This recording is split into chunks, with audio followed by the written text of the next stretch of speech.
I wonder what you would do if you had the power to dream at night any dream you wanted to dream. And you would, of course, be able to alter your time sense and slip, say, 75 years of subjective time into 8 hours of sleep. You would, I suppose, start out by fulfilling all your wishes. You could design for yourself what would be the most ecstatic life. Love affairs, banquets, dancing girls, wonderful journeys, gardens, music beyond belief. And then after a couple of months of this sort of thing at 75 years a night, you would be getting a little taste for something different. And you would move over to an adventurous dimension where there were sudden dangers involved and the thrill of dealing with dangers. And you could rescue princesses from dragons and go on dangerous journeys, make wonderful explosions and blow them up, eventually get into contest with enemies. And after you'd done that for some time, you'd think up a new wrinkle to forget that you were dreaming, so that you would think it was all for real, and to be anxious about it. And then, because it'd be so great when you woke up, and then you'd say, well, like children who dare each other on things, how far out could you get? What could you take? What dimension of being lost, of abandonment of your power, what dimension of that could you stand? You could ask yourself this because you know you'd eventually wake up. And after you'd gone on doing this, you see, for some time, you would suddenly find yourselves sitting around in this room with all your personal involvements, problems, etc., talking with me. How do you know that's not what you're doing? Could be. Because after all, what would you do if you were God? If you were what there is, the self. In the Upanishads, the basic texts of Hinduism, one of them starts out saying, in the beginning was the self. And looking around, it said, I am. And thus it is that everyone to this day, when asked who is there, says it is I, and thereafter gives whatever particular name he may have. For if you were God, and in this sense that you knew everything, and you were completely transparent to yourself through and through, you would be bored.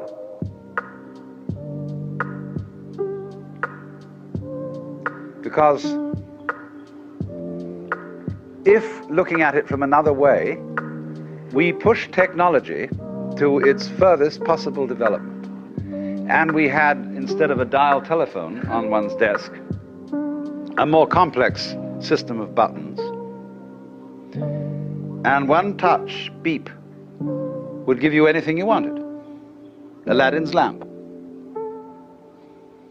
you would eventually have to introduce a button labeled surprise.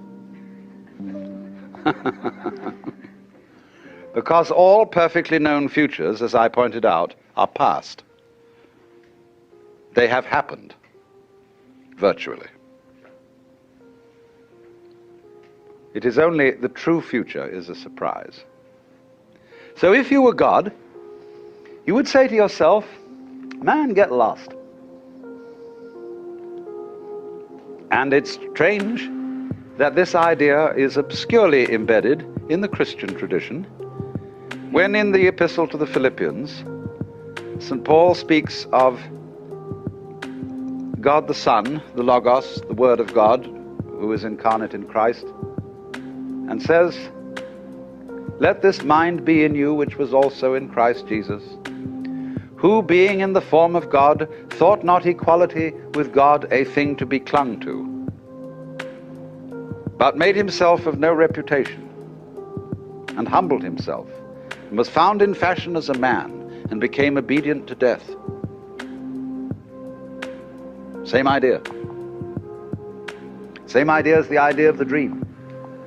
You get that very far out dream, of getting as extreme as you can get. And so this then is the basis of the Hindu view of the universe and of man. The Hindu looks upon the universe as a drama. The Westerner, of course, looks upon the universe as a construct, as something made.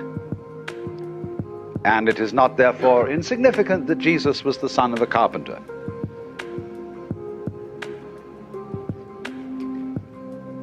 The Chinese looks upon the universe as an organism, as we shall subsequently see. But the dramatic idea is basic to Hinduism. Now, you can speak about Hinduism on two levels at least. One I will call the metaphysical level, and the other the mythological level.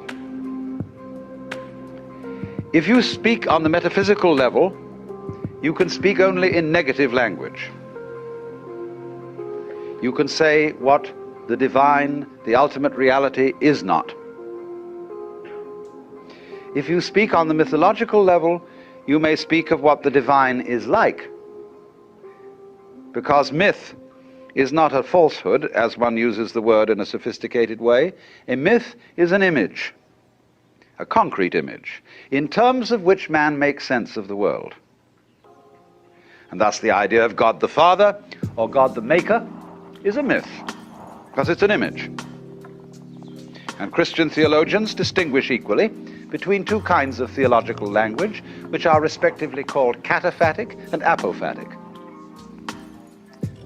Apophatic language is negative, as when we say God is infinite and eternal. Cataphatic language is mythological, as when we say God the Father, God is love, and all the positive designations. We are not saying God is a cosmic male parent, but is analogous with the Father. So with Hinduism. But what I'm going to speak to you in, first of all, is the mythological language of Hinduism. The idea of the universe as the big act. The universe is God playing hide and seek with himself. For God is thought of fundamentally to the Hindu as the self, the cosmic I. And it is a basic proposition for the Hindu that only the self, the Godhead, is real. There is nothing other than the Godhead. So that the appearance, the feeling that there are other things than the Godhead is called Maya.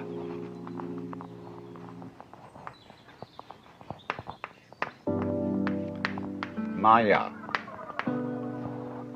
We ordinarily translate that word illusion. But you must be careful about the word illusion. Illusion is related to the Latin ludere. And that means play. And this is why the analogy of the world is dramatic. It's a play, in the sense of a stage play. Now, when you go to the theater, you know what you're going to see is not for real. Because the proscenium arch tells you that everything that happens on the far side of that arch is only in play, not serious. But the actor, and you will hope that he will be good at it, is going to try and persuade you that it's for real. So that he will so move you that you are crying or sitting in anxiety upon the edge of your chair. And so the audience is almost persuaded to be taken in. Now, what about if this would happen with the very best actor of all, the great actor? The audience would, of course, be completely taken in. But in this case, of course, the actor and the audience are the same, the self. The self has thus the capacity to abandon itself, to forget itself, to hide from itself, and thus to make the most completely convincing illusion, but in play. And so the activity, the creative activity of the Godhead in Hinduism is called Leela, which means play. Our word lilt is related to it, I think. But so also in the book of Proverbs, you will find a discourse being given by the divine wisdom. The Lord possessed me in the beginning of his ways before his works of old. I think it's the 22nd chapter of Proverbs, in the course of which the wisdom says that its delight was to rejoice, the King James Bible says, in the presence of God and with the sons of men. But the Hebrew translated rejoice says play. Rejoice is a sort of dignified Elizabethan, but it says play. And St. Thomas, aware of this, said that the divine wisdom was above all to be compared with games, because games are played for their own sake and not for any sort of ulterior motive. So also music is a kind of non-purposive thing, because you don't either play music to reach a destination, nor do you dance to reach a particular place on the floor. It is the doing of it itself that is important, because after all, if the object of music were to gain a certain destination, those orchestras that played fastest would be considered the best. So the idea is that that dancing and music, more than other arts, represent the nature of this world. That it is playful, that it is sport. That it may be sincere, but is definitely not serious. And as G.K. Chesterton well put it once, the angels fly because they take themselves lightly.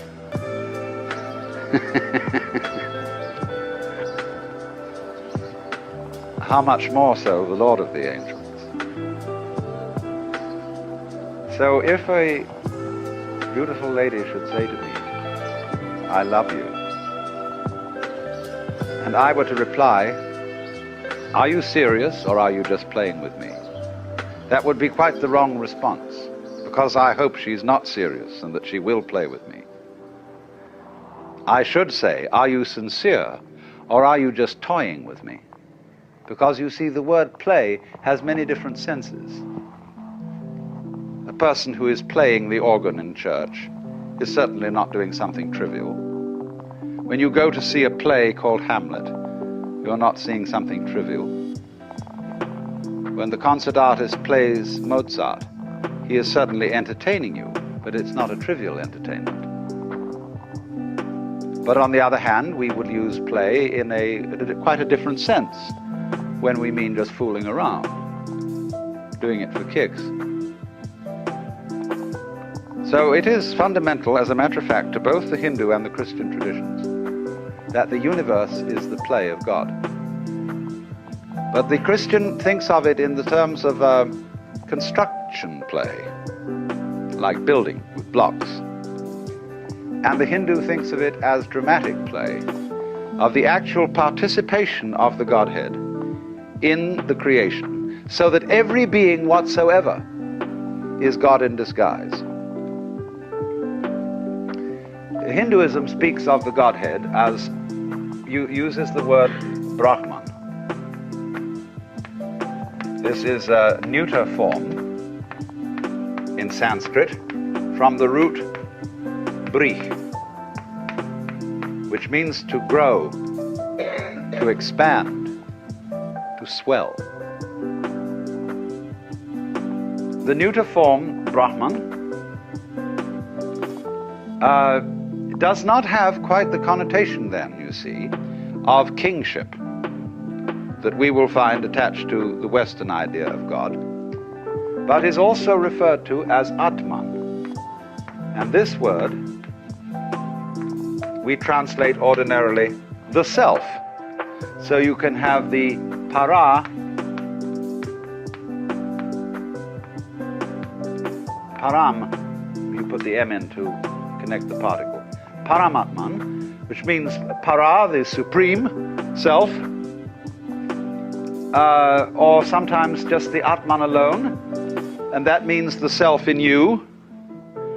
But the fundamental principle of Indian philosophy is Atman is Brahman. Your self is the supreme self. Or it is expressed also in the formula Tat Tvam Asi. Colloquially translated, you're it. Or Tat, that, Tvam, Latin tuam, you, Asi, are. You are that thou art. Tat, of course, is the first word uttered by a baby. Da, da, da, da, da, da. And fathers flatter themselves that it's saying dada. It's not. It's saying that. Da, da, da, da, da, da. And so it's pointing to thatness in everything. It's very important to see this. Because everything is just that. I can say it in a negative way, which you won't appreciate at first, perhaps. Everything is meaningless. Only words have meaning, because they point to something other than themselves. The sound water is undrinkable, but it points to the drinkable reality. When you say, though, what is that, pointing at the water, and somebody says water, he's not being correct, because what you're pointing at is not the noise water. So it's not water. It's that. Da. And water's a kind of jazz. And it's just doing that. And you can get to see, too, people are a kind of jazz. They talk and communicate with each other, but what does that mean? Well, they get together and they make more people, and they do this and they do that, and they eat and they go on doing this jazz, but it's just jazz. And you begin to see, as you do that, everything's like music, you see. It's all these complicated vibrations, in all kinds of ways. That's that, or thatness, ta-ta-ta, also called in Sanskrit. So anyway, this is the fundamental notion that you are really what there is, the works. Only you're playing hide and seek with yourself, and on a stupendous scale. Hindus measure time in units which in Sanskrit are called kalpa. And a kalpa is a period of 4,320,000 years. And there are two kinds of kalpa. One is called manvantara,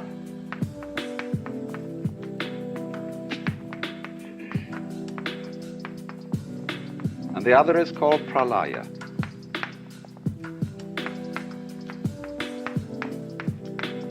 Manvantara is the kalpa in which the universe is manifested, in other words, in which God puts on his big act. And pralaya is the succeeding kalpa in which the universe is unmanifested.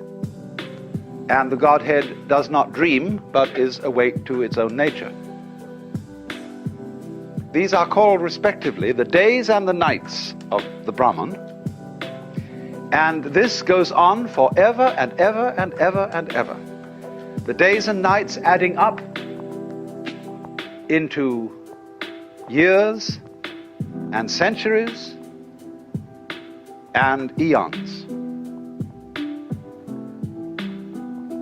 They speak of crore. There's a Sanskrit measure, crore, C-R-O-R-E.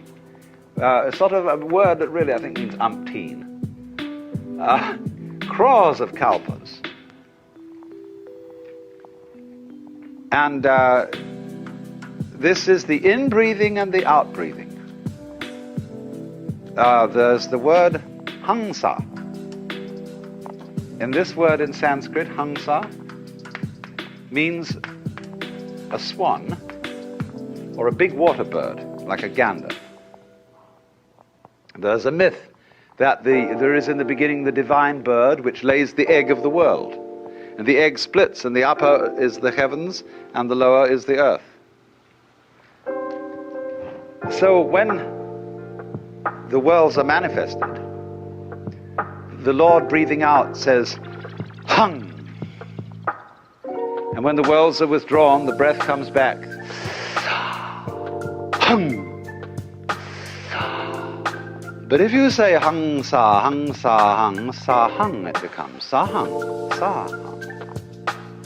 Sa, ahang. That means, sa means that, the truth, ahang, I am that. It's like, imagine, when we get to the final moment in which the world is blown up. You know, imagine the countdown. This is the end. Somebody's pushed the button. 8, 7, 6, 5, 4, 3, 2, 1.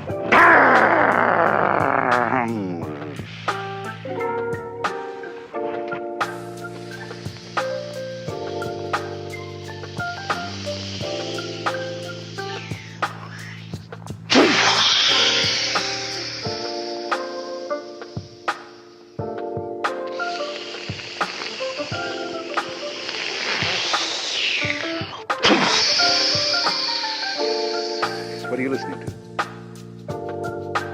Sound of the wave.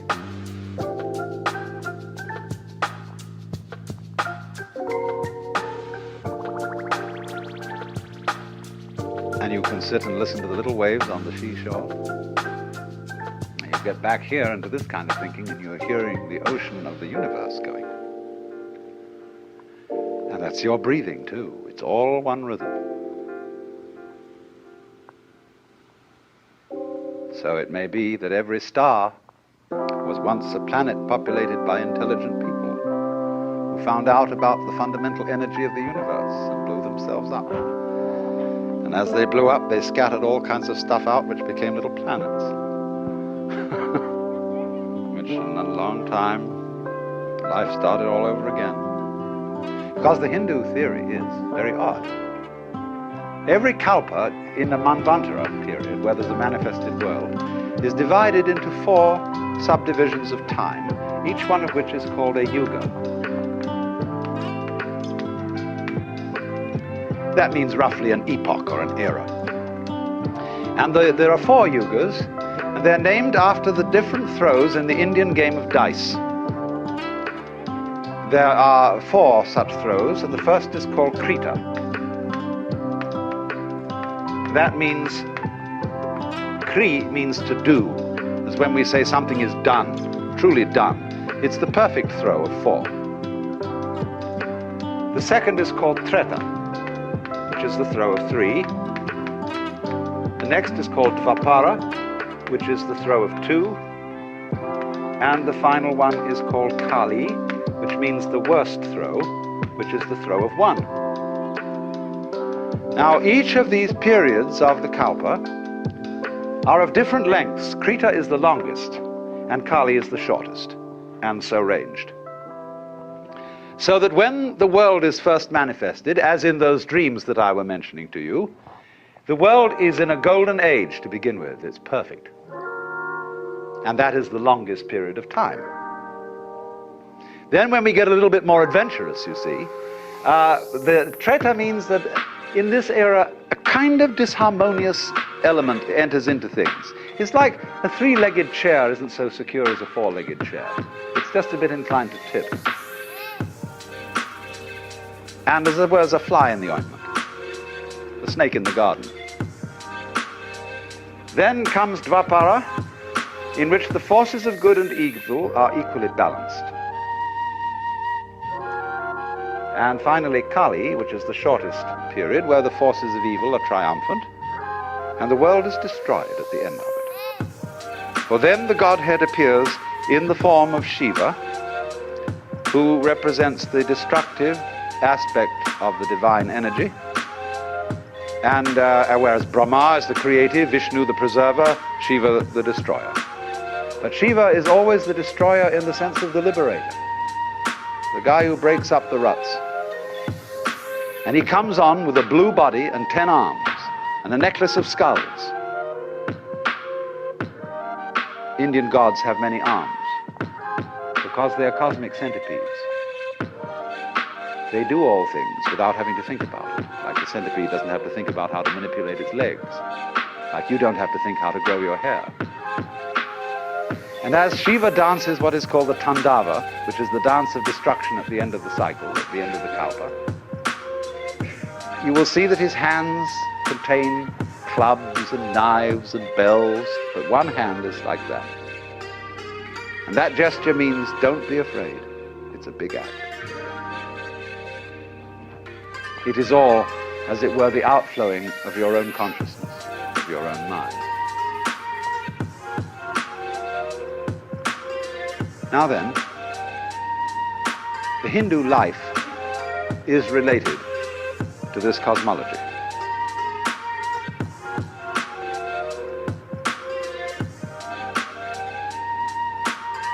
And the objective of life is, of course, in the end, to wake up from the dream when you've had enough. And so the dreaming process is called sometimes samsara.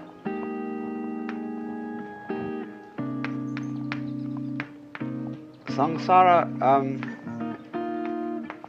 is the round, the rat race. And samsara is divided into 6 divisions.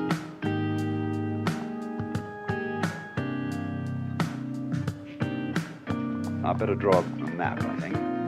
This is common, you see, cosmology to both the Hindus and the Buddhists.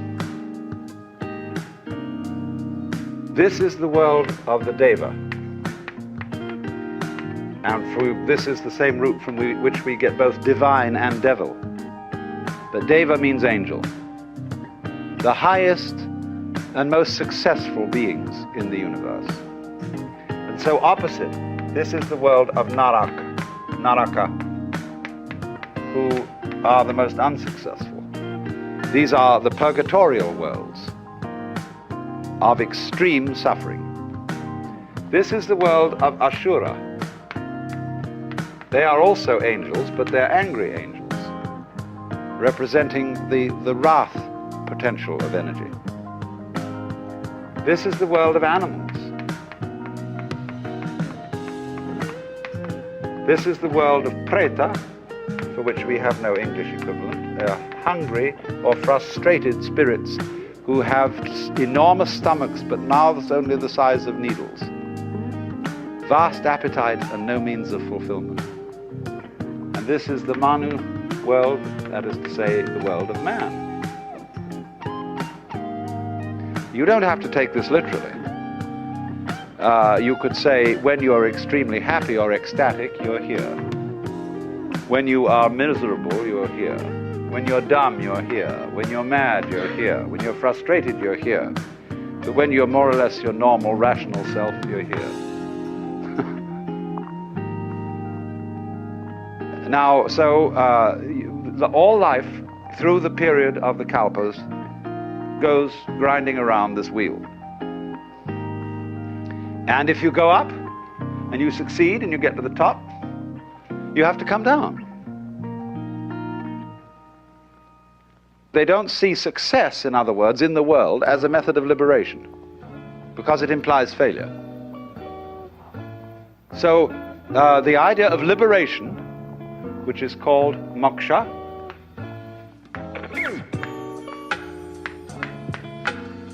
is the ideal of Hindu life. Wake up, it's a dream.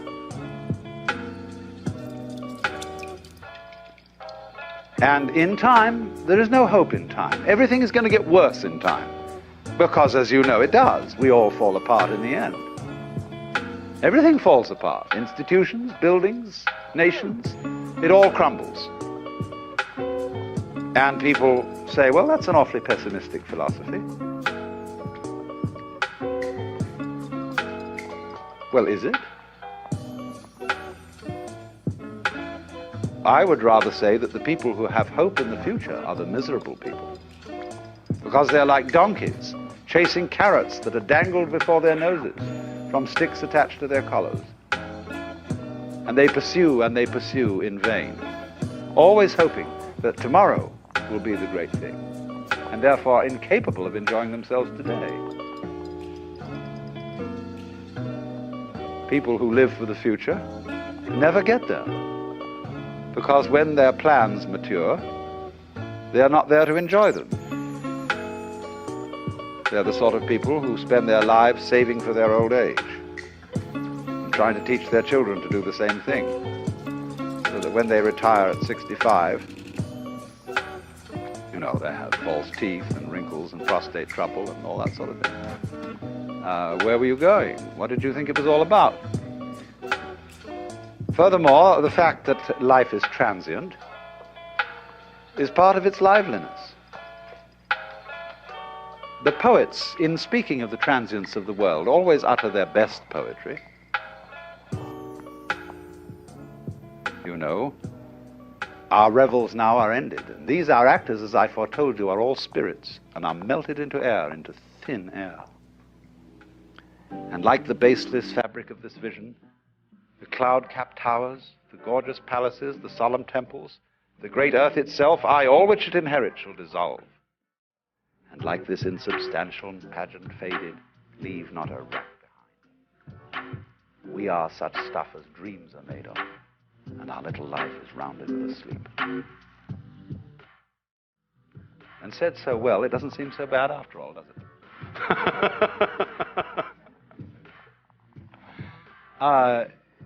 You see, there's always in the poetry of evanescence a kind of funny nostalgia.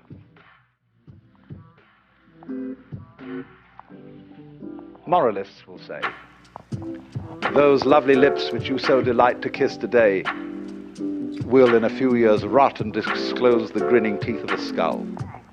So what?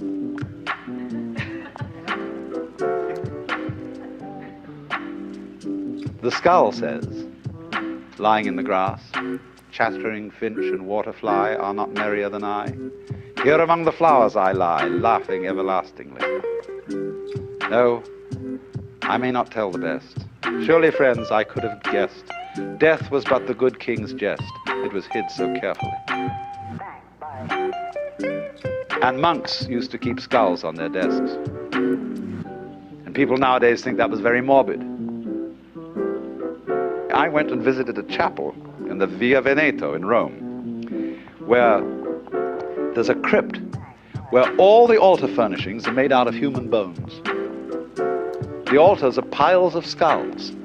There are rib bones arranged across the ceiling like floral patterns, with vertebrae representing flowers. And they're all dead Capuchin monks. And there's a funny little monk collecting the admissions up at the top. And he has one of the funniest grins on his face I've seen in a long time. I said to him, you know, on the day of resurrection, there's going to be an awful lot of scuttling up this narrow staircase. People trying to reassemble their bones. Oh, dear Father, isn't that my fifth metatarsal? So,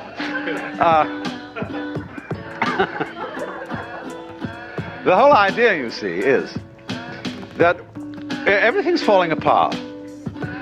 So don't try and stop it. When you're falling off a precipice, it doesn't do you any good to hang on to a rock that's falling with you. See? But everything is doing that. And so again, this is another case of our completely wasting our energy in trying to prevent the world from falling apart. Don't do it. And then you'll be able to do something interesting with the free energy. So that's moksha. Because when the Hindu says everything is unreal, the Westerner reacts and says, no, you can't treat life as a dream. It's serious, it's real, it's for real. Well, what do you mean by that? Well, how real do you want it to be?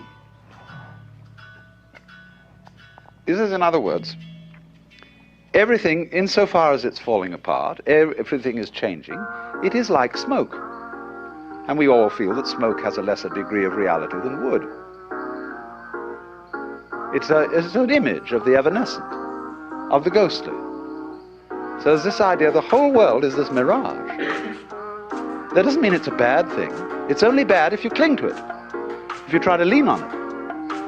But if you don't lean on it, it's a grand illusion. So the word maya means not only illusion, but it means art, it means magic, and it means creative power. So this is the big act. And it's perhaps easier to feel the world in that way in a tropical country where death is very common and where you just watch things dissolve before your eyes and yet burst out and grow again. The whole world is changing. Maybe easier to think that way than in our environment. Although when you're out in California, the human landscape changes so fast that no town is the same for 2 years. Any mailing list that you have changes 1/3 addresses per annum. Nothing stays put. The hills are shadows and they flow from form to form and nothing stands. Now, this, you see, is not a pessimistic attitude, therefore, at all. To be able to realize that this world is simply a dream, a dancing play of smoke. Fascinating, yes, but don't lean on it. Life is a bridge, says one of the Hindu sayings. Pass over it, but build no house upon it. And so immediately you see that. This is responsible for the enormous gaiety of certain Hindu sages. This is a thing that often puzzles Westerners. The element of, they expected anybody who's an ascetic or a sage or something to be rather miserable, with a glum face. But on the contrary, you take this character who's going around these days, Maharshi Mahesh, he's always laughing. Because he sees through it. He looks on every side, and there is the face of the beloved, of the divinity, in everybody, in every direction, in everything, playing at being you. And you can look down into a person's eyes, way, way in, and you see the self, the eternal divine. What is so funny, when it puts on an expression, saying, what, me?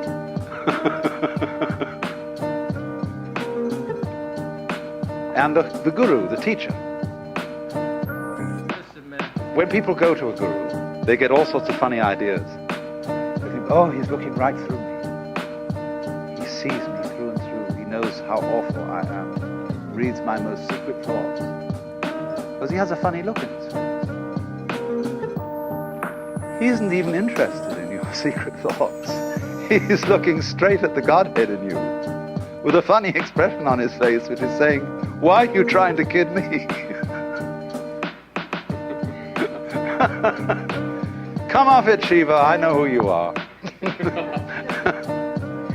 But and therefore, you see, his role is to gently humor you into waking up as to your true nature. Now, of course, as I intimated earlier, the Hindu is therefore saying everybody is God.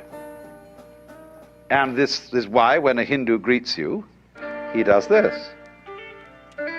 That is the act of puja, or worship to the Godhead in you.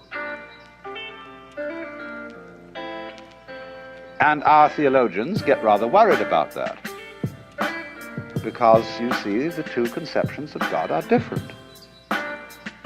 Our conception is of the boss man, the king. Theirs is of the cosmic centipede with the many arms, who does not have to think how to make the world, or rather to act the world. That would be an insufferable nuisance. You may think it rather wonderful when St. Thomas tries to explain that God is fully aware of everything that happens, and in every detail is willing each single vibration of any mosquito's wing. But when you really begin to think about it, that approaches intellectual elephantiasis. God heard the embattled nation shout, "Gott strafe England," and "God save the king." God this, God that, and God the other thing. Good God, said God, I've got my work cut out.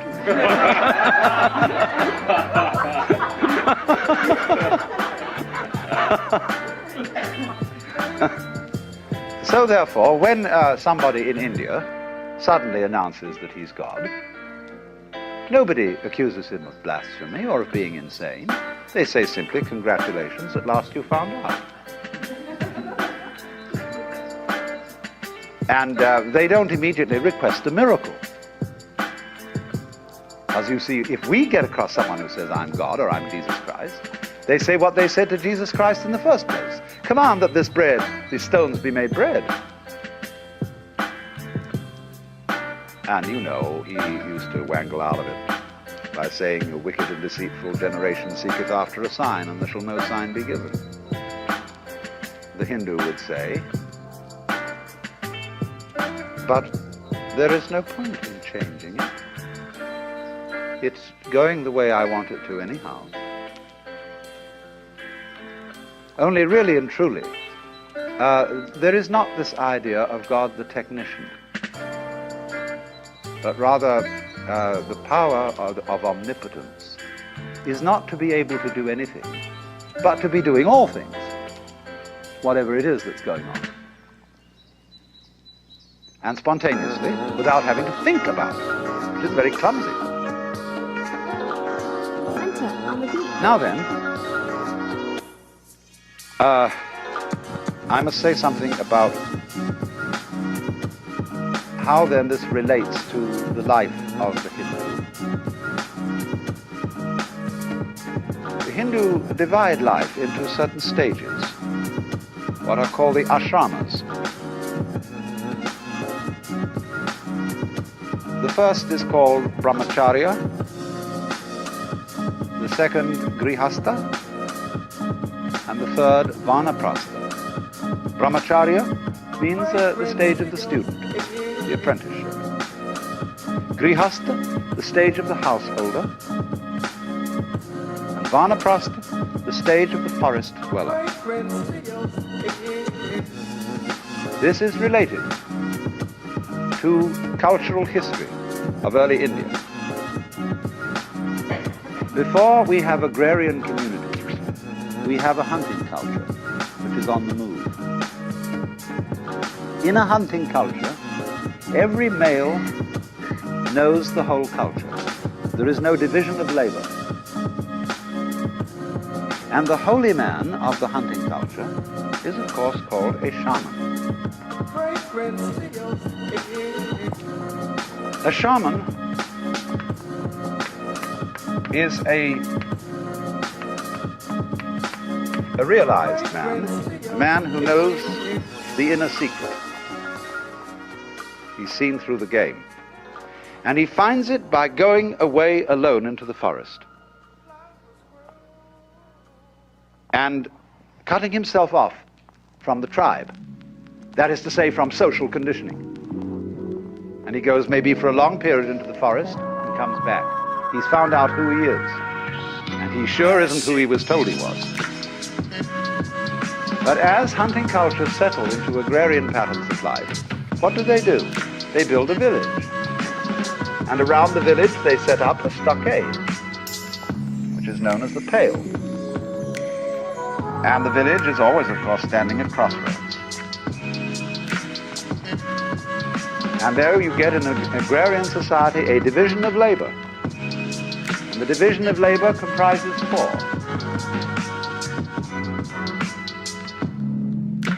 In medieval Europe, we call them lords spiritual, lords temporal, commons, and serfs. In India, they are Brahmins, Kshatriya, that means fighters,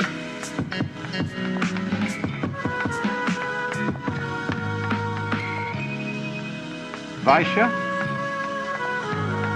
merchants, traders, Shudra, laborers. So you've got the priests, the warriors, the merchants, and the laborers. Division of labor. The four sections of town. And so the four basic castes. So when you are born into a caste, and your duty as a grihasta or householder is to fulfill your caste function and to bring up a family. When you've done that, you go back to the forest, back to the hunting culture, and you drop your role, and you become nobody. A shaman again. So a Hindu calls one who does this a shramana, which is of course the same word as shaman. And the Chinese call him a xia man. Shaman. A shaman is an immortal. Why immortal? Because it's only the role that's mortal. The big front, the persona. The one who you really are, the common man, that is to say the man who is common to us all, which you could call the son of man, that's the real self. That's the guy who's putting on the big act. And of course he has no name. Nobody can put the finger on it, because you can't touch the tip of the finger with the tip of the finger. So that means in practice then, that when you hand over your vocation in life, which is called your swadharma, that means sva, that's the same as the Latin suus, one's own. Dharma means function. Your own function, or we would call your vocation.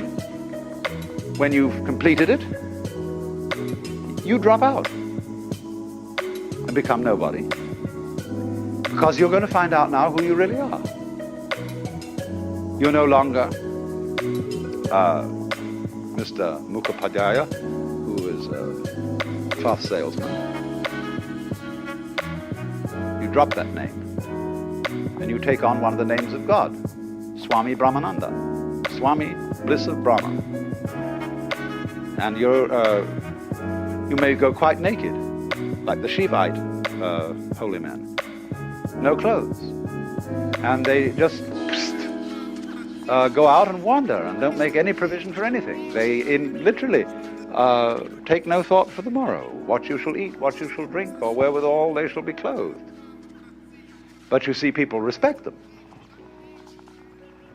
They say, yeah, we got to have those people up there, because they are doing what human being is ultimately supposed to do, and we shall do it in our turn. And so give them some food. Now, naturally, caste, holy men, and all that kind of thing can be exploited. Anything can be exploited and abused. But we can look at it all and say,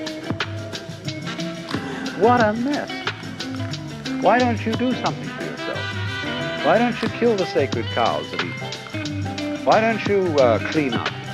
Why do you permit all this disease?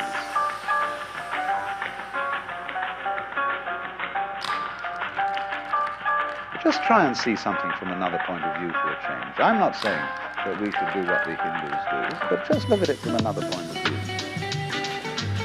And they would smile at us and say, You really think it's as real as all that? Have you never experienced what's on the inside of this game? The trouble with you Westerners is you've never experienced bliss. You never got down to the root of reality. You don't know that state of consciousness. So you're frantically trying to patch everything up and pin it all together and screw the universe up so that it's fixed. You can never do it. All you're doing is going wildly rushing around and creating trouble. Of course, Western-educated Hindus think the same way. They are now for rushing around and patching India up. And what's going to happen is they're going to arm all the millions of people in India. And they're going to create a lot of trouble in Asia one of these days when they become a powerful society. When you read Milton's Paradise Lost, long before Lucifer decided to rebel, the whole of heaven was armed. And he describes the legions of angels with their escutcheons and gonfalons and military deportment. Who was looking for trouble?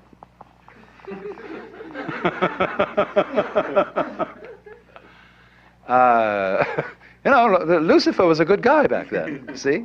The bearer of light. So the Hindu looks at our Christianity, though, and sort of thinks, my goodness, here is the eternal self. But in the idea of Christianity, the Godhead is having a real far-out one. Because not only is he incarnating himself, say, as some wretched beggar, but he's incarnated himself as a Christian soul who believes that in this one short life he will decide his eternal destiny. And the possibilities of making a mistake are far greater than of being a lousy beggar. The possibility involved in the Christian gamble is to fry in hell forever, and ever and ever and ever. Even the Avicii hell at the bottom of the Naraka only goes on for about one kalpa. But the everlasting damnation, what an idea. So the Hindu says, bravo, God has really done a dare on himself this time to be a Christian soul.